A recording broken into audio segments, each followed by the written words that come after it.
Welcome to Inside Design with Kandrac and Kole, hosted by two nationally published Atlanta interior designers, Joann Kandrac and Kelly Kole. These energetic women are also world travelers, charity givers, and bloggers with a wealth of information to share and stories to tell about the interior design world. Okay, now just a warning, this is going to be fun and not too serious. After all, they still do have an interior design business running at full speed. Hey everybody, thanks for tuning in. This is episode 142 of Inside Design with Kandrac and Kole. And today we're talking about our top 12 product recs worth buying.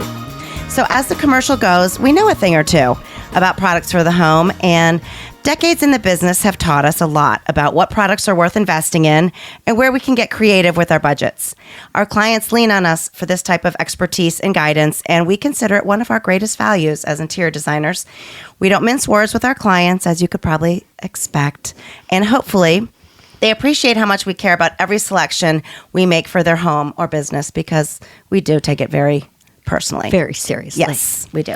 So before we get started, I want to let you know that this episode is sponsored by Gabby Home. Gabby is one of our go-to brands for everything from upholstery to lighting to case goods. Their transitional designs are easy to insert into any project. We really relied on them during the pandemic because they were able to maintain some really reasonable inventories. Yeah. So visit Gabby at a To The Trade showroom in Atlanta, High Point, or Dallas. While you're there, check out some of our all-time favorites like the Gregory Chandelier, the Ainsworth Coffee Table, and the Callisto Mirror. And for a special offer for our listeners, on your next order, go to gabbyhome.com/KK. Cool. So I was thinking on my drive in this morning about our most recent clients, and they called us in to do a complete redesign of their home. They haven't really touched their house in 20 years. They've done a lot of maintenance on the outside and really kept it up, but they haven't done anything to their interiors or to their kitchen and bath, etc., for 20 years. And the client said to us, she goes, it's just not how we spend our money. They drive luxury cars. They go on amazing trips several times a year to Europe and throughout the world. And it's just not how they spend their money. So they really are kind of out of the loop, right? They don't know what's out there right now. And they especially don't know what things really cost. Yeah. And she's not one of those people that's on House, or she's not following designers on TikTok. Like she doesn't buy shelter magazines. She's not like a design like aficionado. Yes. So she's really looking to us to update her home in a very beautiful way. She's willing to spend money on quality things that last. But, it's a big project because we're doing the entire house. So we have to be cognizant of that high-low mix for her, just in respect for their budget, right? So not everything has to go super high. But there are certain things that we think, so take out your pencil and paper, because these are the things that are worth the money. Yes. So she really kind of started us thinking this last week about, there's some things that we really feel strongly about. Yeah. Surprise! Yay! So one of the first things that we think you should buy high-end is upholstery. Always. Remember, everything looks good when you first purchase it, but will it last? Mm-hmm. So take care in understanding where the furniture is coming from, how it's made, what are the contents of the cushions, and how the frames are constructed. If you don't care, lean on your designer to care, because it really does matter. And there's certain terminology, just like in any business industry, or anything, that you don't know, like the buzzwords. Like, do most people know what 8-way hand tied means? Right. And that's basically the guts, the inside of your sofa. And we've been in so many homes. I can walk in 1 second and look at that sofa and tell you whether it's, how much they probably paid for it. And like we said in the beginning, it looks really good in the beginning, but then all of a sudden those cushions start looking mushy and whatever. And so if you're going to spend $1,000 for a sofa, I mean, that's like $1,000 that really is not a good investment. So if you're going to spend $1,000 on a sofa, that's not a good investment because it's not going to last. Save up. And Cal, what would you say is a good average for maybe, let's say, like an 86-inch wide sofa? I would expect to pay a minimum of $2,500. $2,500. That Yeah. sounds about right. Yeah. And let us preface the entire conversation of today to say that there is a place for everything. So if this is, a college dorm or a college apartment, then ignore what we're saying. We're talking about, kind of everyday living in your main home Right. expenses. Yes. How to spend your money. Okay. So, and there's so much out there, there's so much out there. It's hard to know. And we just had a client that we went to, and they bought this massive sectional from Haverty's. Okay. It looked great. It was very comfortable. Mm-hmm. I'll just be curious. I would have had some questions for the sales rep just to ask about how that was made. Is it foam? Is it spring down? Is there, what are the components? Do you have any cushions in the store that are opened up so we can see the construction? Just, is it stapled? Is it all dowel? And the how other it's thing made. too is, if there's heavy welting, I notice over time when there's heavy welting on a sofa, it tends to wave and doesn't make it look as clean lined. Mm-hmm. So I'm not sure if you're familiar with the term top stitch, but you're seeing it more so. It's just not that thick, heavy welt that they're putting around all the cushions. Yep. I prefer it. Yeah. I really do. It does look better. The next thing, we don't really buy mattresses for our clients because it is such a personal thing, but we always do encourage in the spending department. This is one thing to never, ever cheap out on. And so did you know that you spend 26 years of your life on average sleeping and another 7 years trying to get to sleep? Well, yeah, I can attest to that. I think mine's more like 20 years. So think about that. Think about that. So you got to spend that money on your mental and physical health and buy a good mattress. And oh, by the way, while you're at it, please, dear God, buy nice high-end sheets and a good pillow. And that we can help you with. Yes. We do a lot of bedding, and you can't beat those, a good night's sleep. You can't beat those nice sheets. Yeah. Yeah. It's just something it's worth it. It's worth it. It's so worth it. And don't have, 8 sets of sheets in your linen closet. Have 2 for each bed. 2 really That's good it. ones. 2 really good ones for each bed. Done. So go clean out your linen closet. That's my PSA for the day. Yeah. Okay. Okay, now we're going to talk a little bit about where you can get a mix in of products that they don't all have to be Yes. wowie gee whiz. So that's lighting. Yeah. So, we believe statement lighting in the key areas of your home is definitely a must. It's a must. Your front door, your entry, your primary living spaces. And go big, bigger than you would expect. Yep. And go interesting and spend the money. Spend the money. No exceptions. And then think about all the secondary lighting that you have in your house. Bathrooms, hallways, closets, garages. Those do not need to be high end, So really concentrate on where you're putting those dollars. And here's the thing. There's so much out there, and there's so many knockoffs, and you see the trends, right? You see the big round pendants, you see the rattan basket, you see all these knockoff things. And I just make it a practice to never buy ever the cheapest thing that's out there. If I'm looking at 3 items, right?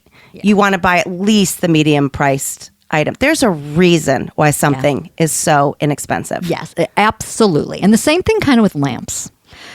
Now, lamps, in my opinion, need to be at the minimum 27 inches, but really 30 to 32. For bedside. For bedside. Or for a lamp table. Reading 60 watts is not going to cut it. Yep. A dark shade is not going to cut it. Mm-hmm. You want them to feel, you can feel if they're heavy. Yes. And you can tell, like 150 watt at a minimum. I mean, you can 50, 100, 150. It's good for reading, but if you want it lower, most of the time you'll see in stores lamps that are not of this quality. Yes. Every now and then, Home Goods will have some good ones, and you can tell if you know the brands.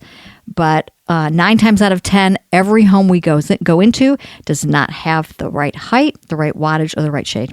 And they're little, and there's something to be said about feeling the weight of something, right? Feel that lamp, Feel that chair. Feel that Well, table. it's kind of like is it heavy? Is it well made? Does it have a lot of guts? A lot like of a good luxury stuff? car. Like when Right. you shut the door, Exactly. you can hear the quality. Yes, it is know? so true. You hear how that door shuts. So I think with lighting, and this is one thing where I think people really can lean on a designer. We have an eye for the small things that make something look cheap or make something look expensive. And for me on lighting, it might be that finish is just a tad, that black is just a tad more matte, a tad deeper, or that gold, that brass is just a little bit hand rubbed. It's a little bit more vintage looking versus shiny cheap. Or like the arms, let's say, of a chandelier. If they're really flimsy, that thing weighs like 5 pounds. Yeah. And you can tell. Is it made out of plastic versus metal? Is it made out of? Is it iron? Is it solid wood versus There's these little things. Like sometimes we'll find something we're like, oh, but look at that chain.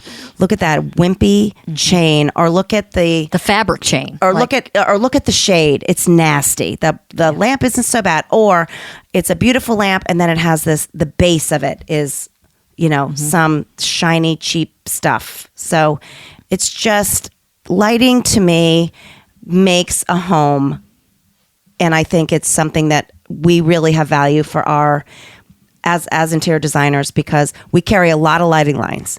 We carry a lot of lines that you can find them online, but they're expensive online. It's ridiculous. And they're just not sold. Even if we're doing like a new build. Yep. The builders have their certain, lighting line that they go to, and the allowances are usually pretty low. And then for the closets, like Kelly said, in the garage and whatever, but for the main spaces, we take that over because the builders don't get to that level of quality in lighting. So it's just the way it is. They've got a lot to worry about. So they don't always have those buying capabilities that we do. The other thing that we mix a lot in high-low and where to spend your money is rugs. So for us, and this is just our client base, but 90% of the homes that we enter have a pet, right? We ring the doorbell, we hear the barking, Joann goes, I forgot to take my Benadryl. And the majority of those pets are a huge part of the family, and they have the run of the home. So therefore, spending tens of thousands of dollars on a rug probably isn't the best investment for our clients. But there's nothing worse, and I will say, when we go into homes and we see that bad lighting, what's the next thing we see? It's the rugs. The rugs. Not the right size, machine made. They're kind of a little shiny. And once again, another thing people don't really know. And there's a wide gamut of products out there.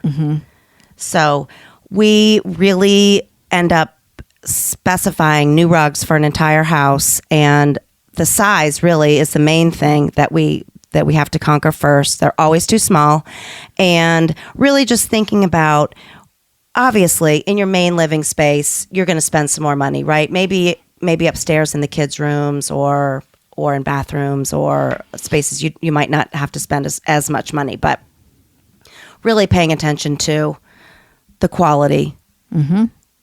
We do a lot of carpets too. We go and we'll find a good wool carpet or a sisal-like wool or nice silk and bamboo, and we'll bind it and make it 11 feet 3 inches by 9 foot that it's 2, perfect. and you can even template it to go around a corner. Like there's different ways you can do it when you do them custom. Right. But if you're going for just your basic 8x10s, 9x12s, you don't have to, unless you're looking at Turkish rugs that are, vintage, that are whatever. Some people, go on trips and will buy a Turkish rug and spend $10,000 and they're going to have it for the rest of their lives. But not everybody does that, and I don't think it's really necessary. So I would say it's nice for, rooms that maybe you don't go in all the time, that you want to be special and elegant and dining really rooms, I beautiful. would say.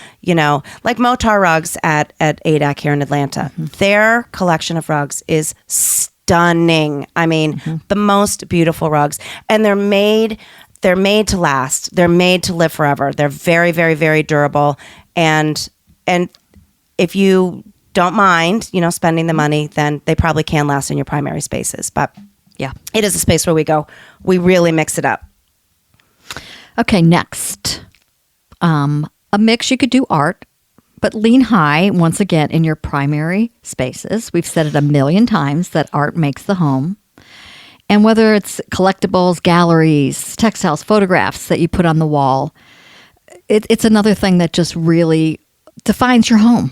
Absolutely. And your personality and what you gravitate toward, what you love. So invest in one piece of original art a year or every couple years. Yeah. It's just amazing when, we see the same things, like I'm saying, over and over again. We walk into homes and it's just the same thing. And so many homes have either no art, kind of random, cheapy, store-bought art, or the only things that are hanging on their walls are photos of family. And I think it's, again, one of those things they don't know. If you find something that's reasonable, it's not going to be great.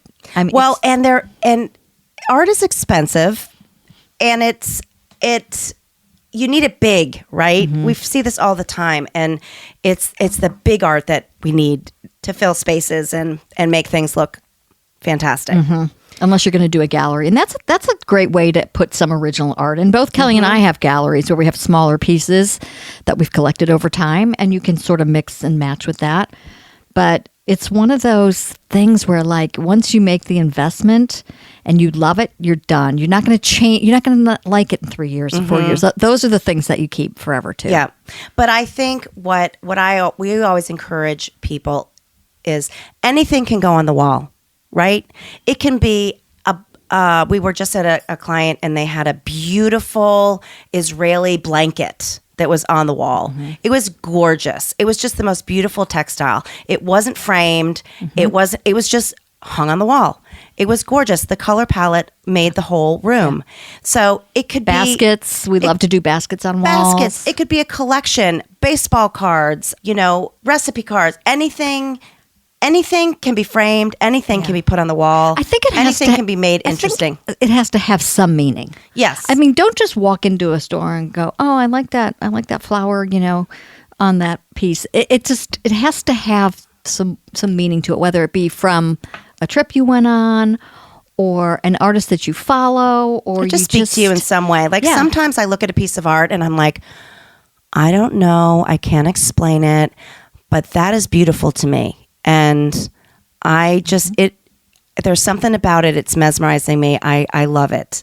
And that's, to me, is the sign of a good piece of art. But just think about, it doesn't have to be a painting, It can be an old, you see, a lot of times you'll see a ceremonial dress of some kind that's framed and hung on the wall. There's so many things to put on the wall and make your home interesting. I saw something recently on Instagram. It was just a bunch of hats. They were just, they were just arranged really kind of cool. And it was just, I think it was in a mudroom or something. It was really cool. Yeah. But these are the things that I feel like if you're going to spend the money, spend the money.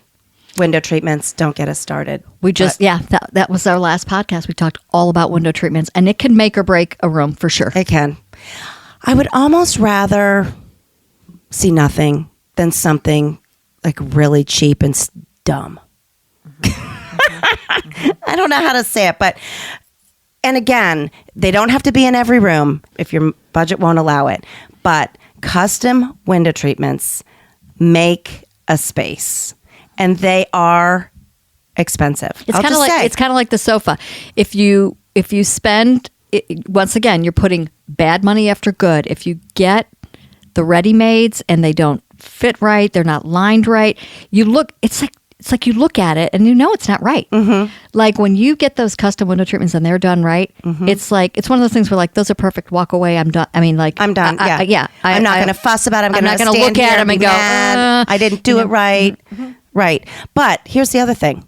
There's so many ways to do custom window treatments that don't break the bank. So, for example, there's plenty of times in kids' rooms, in secondary spaces, or in a room, and say a family room with tons of windows. And I love them in little bathrooms. And where we'll do just a faux Roman shade, okay?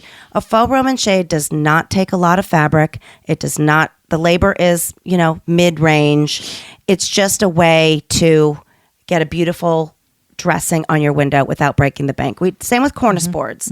Cornice board is just a simple upholstered board that can be a shape or it can be simple straight lines that's above a window, layered with shades and blinds, is lovely. It's all you need. I see a lot of homes that don't even have the shades or blinds, though, and that it looks very cold. Yes. And I really think from the standpoint of energy efficiency and sound. And see, I fill in for you. Yeah, she does. Thank God. She saves me a lot. All right. So moving on, nightstands. Oh, this is a big thing. It's another for me. one. There, you walk in and the nightstands are super low, not so wide little, enough, so too little. little.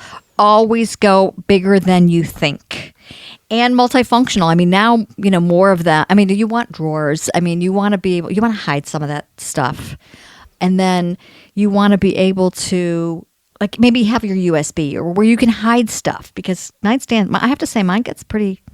Well, I've got my pile of books. I've got my diffuser Glasses. because I love to have, essential oils diffusing at night. My husband has a CPAP machine. I've got a pretty substantial lamp. And I want it to be neat. So, but I need space. And of course, my phone is charging. And I've got my Kindle too. And, it's just stuff. But oh my goodness, how many times do we see? I would say at a minimum, the height needs to be 28 to 30. Yes. Nothing that's less kind than of a rule. 28. Unless you're going like real kind of Scandinavian modern and everything is everything's super low, then that's a whole different kind of look. But we're just saying kind of generally speaking here. And I think most people, if you're looking for, it's not even, a lot of times I'll be looking for a chest. It's not really a nightstand per se. It's a chest or even a vanity or a desk, but it's a bigger piece. Yeah. So essentially, it can be anywhere from 28 to 30 high, but 30, 36, 40, 42 wide. Yeah. Don't really. I wouldn't really go wide. higher than like 32 on your height. Because then it starts to look, it's way over the mattress and it looks kind of silly. Because then if you think, I don't like the lamp to be higher than the headboard.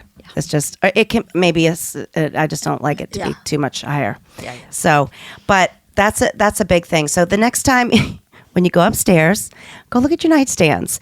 Are they large? Are they multifunctional? Are they holding, your books, your chapstick, the things all the things you reach for at night? Are they beautiful? I think a lot of times they're just simple and functional. That's it. Yeah.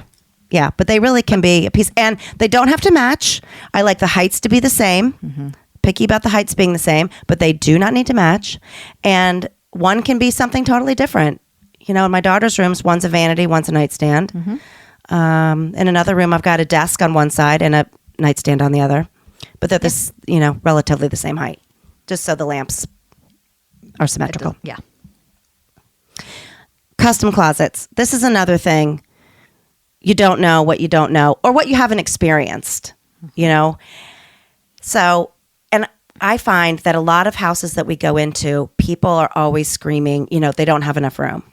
They're overflowing. They don't have enough storage. And whether that be their pantry, custom yeah. closets in any room we're talking about. Yeah. But I think the average Joe is not an organized person. No. Right? They're not. They've got clutter and junk, and they really have so much more space than they think they have, but they're just not organized enough. Using it correctly. Yes. So getting those custom closets forces you really to be super organized. And then there's a place for everything. There's a place for everything. And it's a beautiful thing. Yes. And that's peace of mind for me. Yeah, absolutely. And again, it doesn't have to be in every closet. When my kids were at home, like if I'd go into the little thing where the scissors were and they weren't in there, I would go completely berserk. Where are the scissors? Yep, absolutely. Next, stair railings. This is a conversation every time, right? Every time we walk in and the clients are kind of dumping on us. Yeah. What should we do? Yeah, like walk around, tell us. But Yeah, like, what should we, those stair railings have to go, don't they? I don't know. I really... it depends what the spindles look like. I mean, Yeah. if they're your basic classic spindles, I don't mind them. I like to do like the top parts of them maybe in black and keep the spindles white. That's a pretty look. We've even done like a dark gray on them. That's very pretty. But people that want to just keep that top part and just change the spindles to like a wrought iron, that's a very expensive change. And I don't think it's one that is necessarily, unless you don't have a lot of other things to do. But if you have a lot to do, and most people do, I wouldn't waste it on that. I know. We generally steer people away from that. Now, unless, we're working on this house now that they're really going contemporary, and they're all of their stair railings and banisters and everything are super traditional. So yeah, we are ripping those things out. We're going to change them completely. But I just wouldn't spend the money. I would paint them, make them look really cool, but it wouldn't be my first thing. It's a good bang for your buck without going. Yeah. And the other thing that people always ask us about is, I should change all my doorknobs, right? All my hinges and all my doorknobs and everything. That's another one. It's a huge ordeal. Most people don't really notice that unless they're beat up and old or whatever. But same thing. If it's the last thing that you want to do, and you've got the money and you don't mind spending it. Yeah, then do but it. 9 times out of 10, we go, there is so much more things we could do. Could we upgrade all of your lighting first? Yeah. Can we paint this whole There's house? some things Can that we are more upgrade your- noticeable. There's some things that are a lot Exactly. more noticeable. Exactly. Electrical. I mean, there are things that I think a lot of people are really afraid to call electricians. I don't know if they're afraid that it's going to cost a lot of money. At least get an estimate. Doing additional recessed cans. Oh my We've said it gosh, a million please. times. People just do not have I adequate don't have lighting. enough lighting. Mm-hmm. And how many homes we've been in that the center, the chandelier's not in the center. I can't Just stand it. have it moved. The thermostats, if you can, move the thermostats. A lot of times they're in the middle of the wall. Yep. Light switches in Yep. the middle of the wall. If you didn't build your home and you didn't do an electrical walk with your contractor, and you didn't take care of these things in the beginning, which a lot of people don't, and even if they did build their home, they didn't know that they could really make all those requests. And what But- my biggest pet peeve is hide those TV wires. Yep. Figure out a way to do it. It's just so, like, you walk in and it's just, I don't know, it's so wrong. It's so wrong. It feels neat and organized. It's like everybody should have an electrician on speed dial to just come and do like a once over on their house and get all the annoying stuff taken care of. And then people say, but it's going to make a hole and it's going to, I'm going to, okay, fine. Have a painter on standby. Come and do a little sheetrock repair and painting. You will be so happy you did it. Yep. So just We some could things. go on. We could go on Yeah. and on, but Yeah, we're not here to spend all your money, but we're here to tell you where to spend it. yes, if these are things that you're dealing with, Right. Things to consider. yeah. Just go look at your house with fresh eyes. Yep. After you hear us chitter chatter. Okay. All right. Quotes. Where does the time go? I know We're gone. like It's done. gone. Like that's it. Well, Okay. we need to make an announcement, Okay. or do we put it out there and let people wait? No. No, Go ahead. We'll Go announce. ahead. Okay. So, starting our very first episode that will be on YouTube is coming out on October 28th. This is the last podcast. What we're doing, just audio. Yes. So this is the last time. I mean, if you want to see us, you can now see us on YouTube. Yes. And we will put it out there and give you the links to it, just like we do with this. It'll be audio and video from now on, basically. Yes. So. But don't be expecting me to look cute every other Tuesday. I'm not doing it. So we'll be here in the flesh, though. So yeah. So stay tuned for that. Yeah, we're very excited. Okay, ready for quotes. The funny quote is so you. Well, it's both of us, but you should read this Okay. one. I'm at the age that not finding parking for an event is enough to make me go home. And that's again from my therapist. I remember it was right around the holidays, and my husband and I wanted to go to Kuroshio, this really good Japanese place. And the parking lot there is terrible. And we were driving around and around and around. I was like, that's it. Let's just go home and make pancakes. Oh my God, don't get me laughing. I'll cough myself to death. Okay, serious quote. Let us not take ourselves too seriously. None of us has a monopoly on wisdom, and we must always be ready to listen and respect others' points of view. And that is in honor of Queen Elizabeth II. Unbelievable. I have to say, after watching all the stuff and reading everything, nobody said a bad thing about her. That's pretty What? amazing. That's pretty amazing. That's I mean, I'm like, who can say that? Who can say 70 years of reign and nobody's, Yeah. saying really a bad word about you. Pretty amazing That's stuff. pretty impressive. amazing stuff.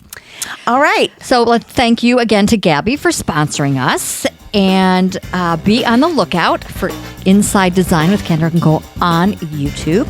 Yep.